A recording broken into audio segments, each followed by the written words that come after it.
藤原中麻呂亡き後の朝廷で、ひときわ目を引く存在となったのが大臣禅師道教でした。道教は謎の多い人物であり、いつどこでどのように生まれたのかという詳細な経歴は確実なことが分かっていません。分かっていることとしては、物部氏の系統である湯気氏の出身だったということや、河内の国で生まれたということがあります。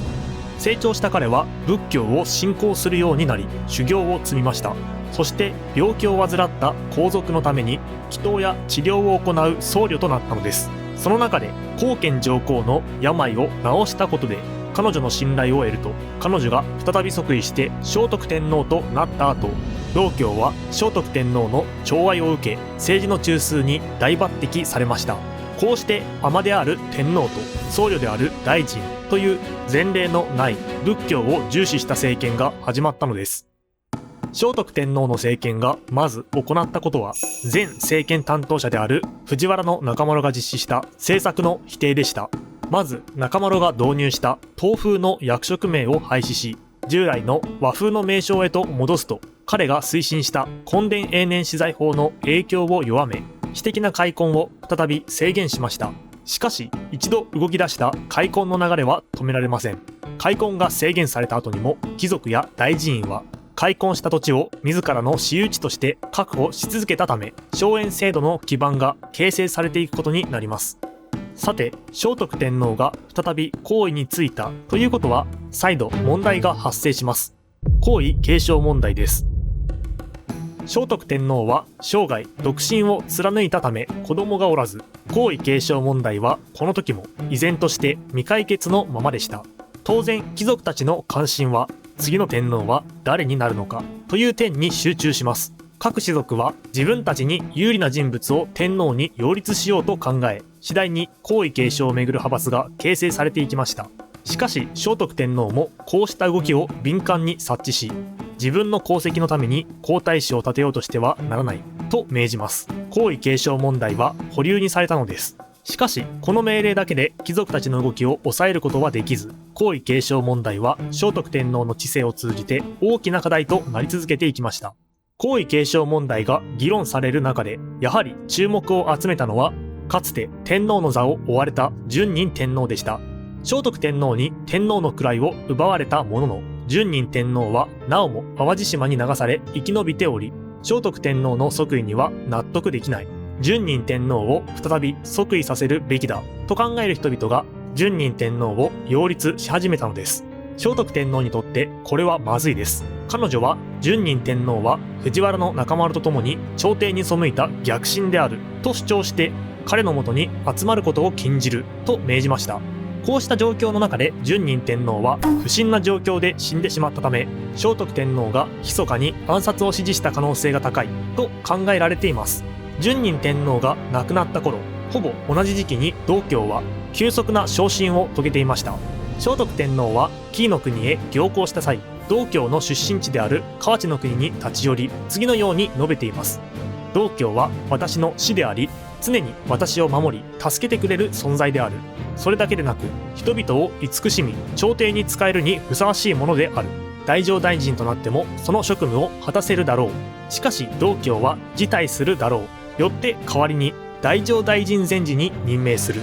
こうして道教は太政大臣禅師という異例の地位に昇進しました。さらにその後、平城京にある寺で仏舎利、つまり釈迦の遺骨とされるものが出現したことが報告されると、聖徳天皇はこれは仏の意志であると主張し、道教を天皇に準じる皇后の地位へと押し上げました。聖徳天皇は仏教を国家統治に活用しようと考えており、道教に仏教政策を委ねる方針を取ろうとしたのです。しかし皇族ではない僧侶に王の字を含む役職を与えることは極めて異例の事態でした。当然貴族たちは道教の急激な昇進に強い反感を抱きます。このように聖徳天皇と道教の政治は貴族たちの支持を得られていませんでした。その要因の一つとして大きかったのが、やはり皇位継承問題です。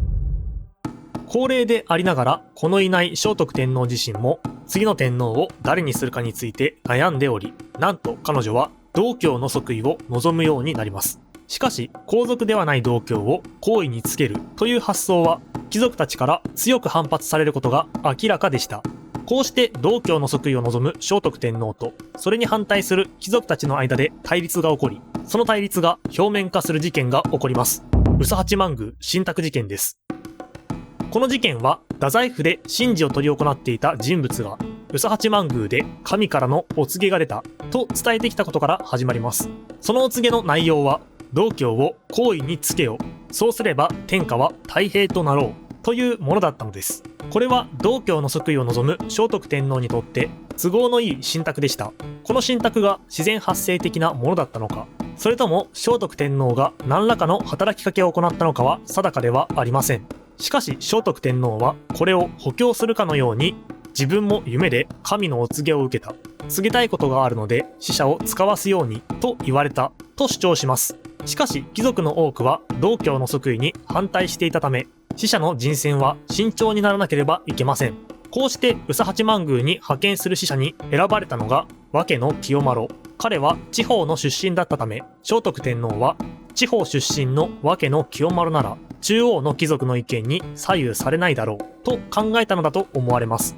しかし実際のところ、聖徳天皇の考えとは裏腹に和家の清丸自身も道教の即位に反対していました。こうして宇佐八幡宮へと向かい、改めて神託を確認するよう命じられた清丸は聖徳天皇の計画を阻止することを決意します。宇佐八幡宮において清丸の前に出現した神は、皇位は皇族が継ぐべきである、天皇の血を引かない者を即位させてはならない、そのようなものは速やかに排除せよと言ってきたということにして、清丸は平城京へと帰って奏上したのです。しかし聖徳天皇と道教はその内容に激怒します。聖徳天皇は清丸の報告を嘘だと断定し、彼に分部の北名丸という屈辱的な名前を与え、大隅の国へ流罪としました。しかしさすがの聖徳天皇も神のお告げの名を借りた貴族たちからの無言の圧力には耐えられません。こうして聖徳天皇が思い描いていた道教即位の構想は断念せざるを得なくなり、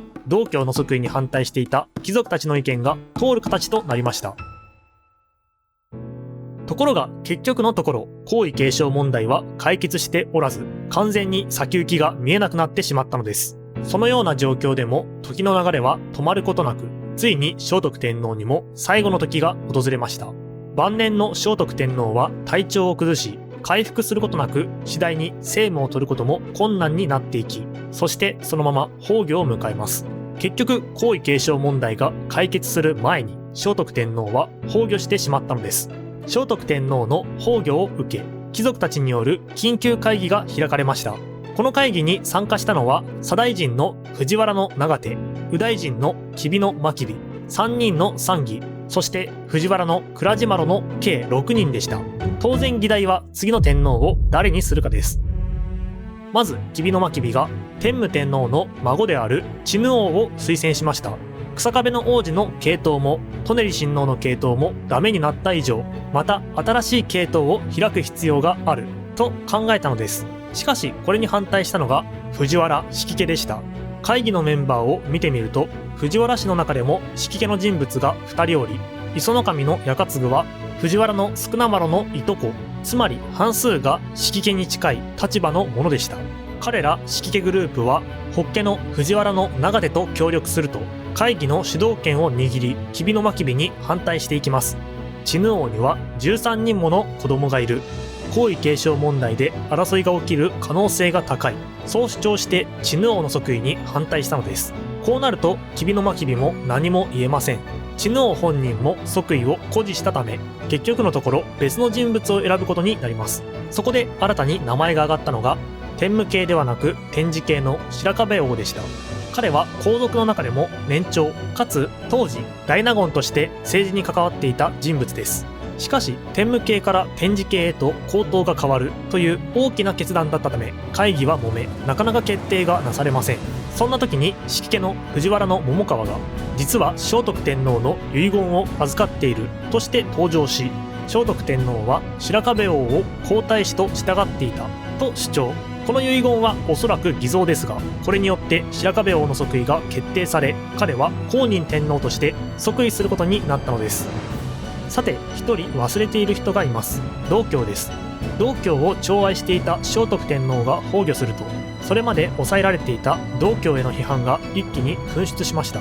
この批判によって道教は密かに長年天下を狙っていたとみなされて、下野薬師寺の別当に任じられ、事実上の追放処分となりました。一方で宇佐八幡宮信託事件で失脚していた牧野清麿は復権を果たし、道教は追放から2年後、赴任先の下野国で死んでしまいます。かつて皇位にまで迫った道教は特別な待遇を受けることなく静かに葬られることになったのです。